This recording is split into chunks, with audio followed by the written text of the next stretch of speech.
Bonjour à toutes et à tous, bienvenue dans cette nouvelle vidéo. Comment est-ce que ça va? Nous sommes déjà en 2022 et j'ai envie de vous souhaiter une excellente année 2022 en espérant qu'elle soit meilleure que 2021, que vous réussissiez à atteindre tous vos objectifs, vos résolutions si vous en avez. Voilà, juste une très bonne année 2022. Je pense que c'est normal de vous le souhaiter et qu'on se le souhaite mutuellement, voilà. Ça fait quand même pas mal de temps que j'ai pas fait une vidéo un peu bouquin où je vous montrais les livres que j'étais en train de lire ou les livres que j'avais envie de lire. Donc je me suis dit, la nouvelle année commence, est-ce que je partagerai pas avec vous les meilleurs livres que j'ai lus en 2021 et que donc je vous recommande pour l'année 2022? Alors je suis là, je fais cette vidéo, c'est parti. En 2021, j'ai quand même lu moins de livres qu'en 2020 et je pense que c'est surtout dû à un manque d'organisation de ma part pour le coup parce que c'est pas les livres qui manquaient à lire cette année. Je vais vous montrer les livres que j'ai lus cette année, mais je vais m'arrêter seulement sur deux d'entre eux. Ils vont peut-être vous surprendre. Cette année, j'ai lu pas mal de genres différents, de la science, de la poésie, de la fiction, du lifestyle, de la BD. Je mettrai évidemment tous les liens de ces livres dans la description de cette vidéo. La fiction, c'est le genre que j'ai lu le plus cette année. Les livres sont ici. On a An Unwanted Guest. Ce livre, je l'ai lu l'été dernier et c'est un classique Who Done It. Et c'est tout simplement une enquête policière pour essayer de découvrir qui est-ce qui a tué la victime qui est découverte. Ça se passe dans un chalet. Tous les suspects sont réunis au même endroit. C'est le genre d'enquête que j'aime lire quand vraiment tous les suspects sont au même endroit, que ça court pas dans tous les sens, qu'il n'y a pas des personnages secrets ou ce genre de choses. Donc ça, bonne lecture. Zero at the Bone, c'est une BD et ça raconte l'histoire d'un mec qui est témoin d'une scène de crime. Le personnage principal est mis sous protection le temps que le procès justement se passe pour qu'il puisse témoigner. Et pendant ce laps de temps, du coup, il doit se protéger, il doit faire attention parce qu'évidemment, ceux qui ont commis le meurtre sont après lui. Le Prophète de Khalil Gibran, c'est un livre que j'avais mentionné dans une précédente vidéo que j'avais envie de lire et que du coup j'ai lu cette année. Un petit livre en fait sur la vie, des petites leçons de vie, des petits conseils de vie à travers une fiction. Et voilà, un livre qui est sympa à lire. Aristote et Dante découvrent les secrets de l'univers. C'est l'histoire de deux adolescents au caractère vraiment différent qui avancent un peu dans leur vie et qui essaient de découvrir justement quel est le sens de leur vie, ce qu'ils veulent. Et voilà, on suit un peu leur relation aussi à tous les deux.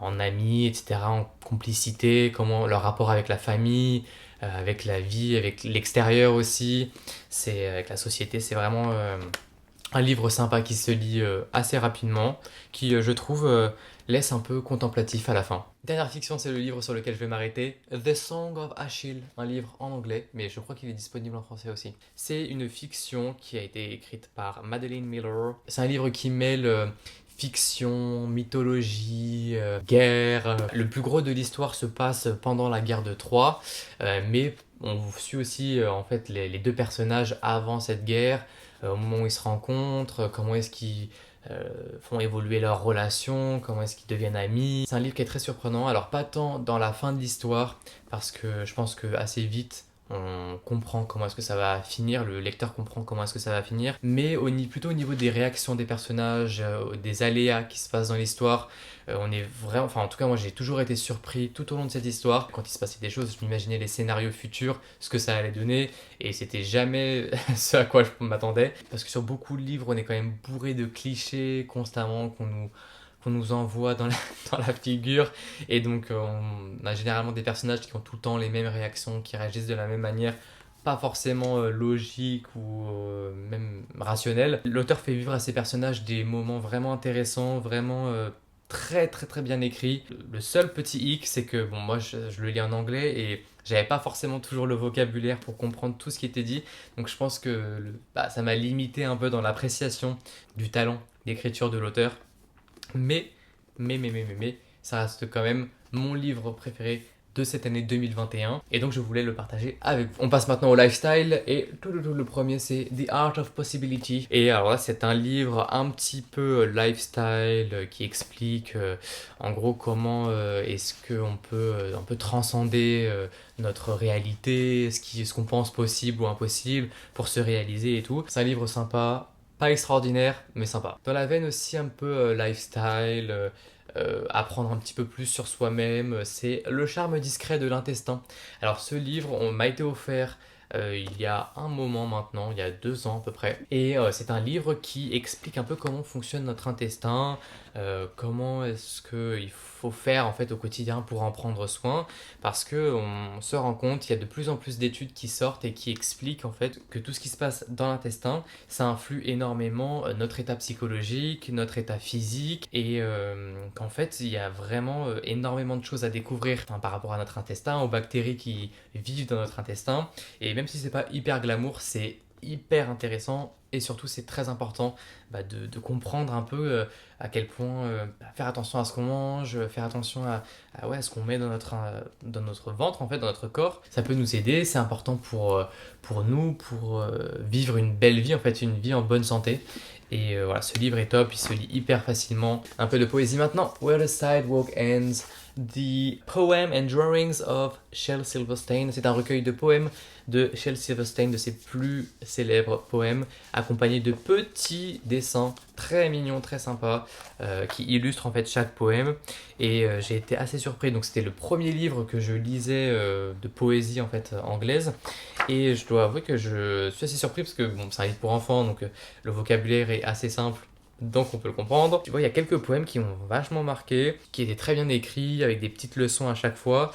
En plus, ce livre est très joli. On termine cette vidéo avec The Book, que je recommande cette année. Fully in French. Ta-da-da-da-da-da. C'est le grand guide de l'astronomie. Un immense bouquin de plus de 270 pages sur l'astronomie, les étoiles, les planètes, les exoplanètes, tout ce que vous voulez pour un peu comprendre l'espace. C'est un livre dont je vous avais parlé aussi dans une précédente vidéo parce que j'avais l'intention de le lire.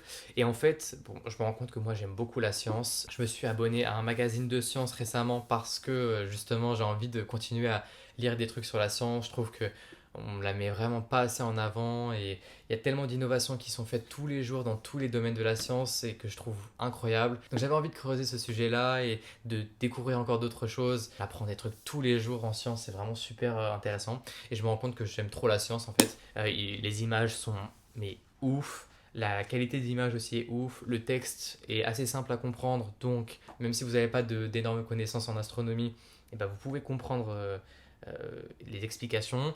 Par contre, il y a quelque chose qu'il faut faire. Donc, qui est-ce qui a édité ça? Glénat. Par contre, c'est vraiment pas possible d'utiliser une colle pareille pour un bouquin. Le truc pue. Là, je le feuillette là depuis quelques minutes. C'est une horreur. Vous ne pouvez pas lire ce livre près de quelqu'un. Il faut vraiment faire quelque chose par rapport à la colle. Enfin, je sais pas. J'imagine que c'est pour tenir le poids du livre et tout, parce qu'il est quand même vachement lourd. Mais il faut faire quelque chose. Pour l'odeur, vraiment, ça pue sa mère. C'est horrible. Il y a même un énorme guide pour apprendre à lire les constellations. Attendez que je le retrouve. Apprendre à lire les constellations, à les voir dans le ciel, où est-ce qu'on peut les repérer dans le monde. Parce que peut-être que vous ne le savez pas, mais vous ne pouvez pas voir toutes les constellations depuis là où vous êtes. Vous ne pouvez en voir qu'une seule partie. C'est vraiment un super bouquin. Et en fait, je trouve ça fascinant d'avoir ce savoir à disposition, cette connaissance sur notre univers. Parce que c'est en vrai flippant quand on y songe de savoir qu'il y a un univers qui grandit et qui s'étend en dehors d'un espace-temps. Je trouve ça, moi, mais mind-blowing. Vraiment, ça me laisse sans voix, sans mots. Enfin, à chaque fois, je perds mes mots, quoi. Du coup, de savoir qu'on a quand même la possibilité de comprendre un petit peu, de mettre ça à l'échelle, à notre échelle humaine, des choses qui, en réalité, n'ont pas vraiment d'échelle. Enfin, je sais pas, je trouve ça ouf. Et donc, je vous recommande vraiment de le tester. Je le mettrai aussi en lien dans la description.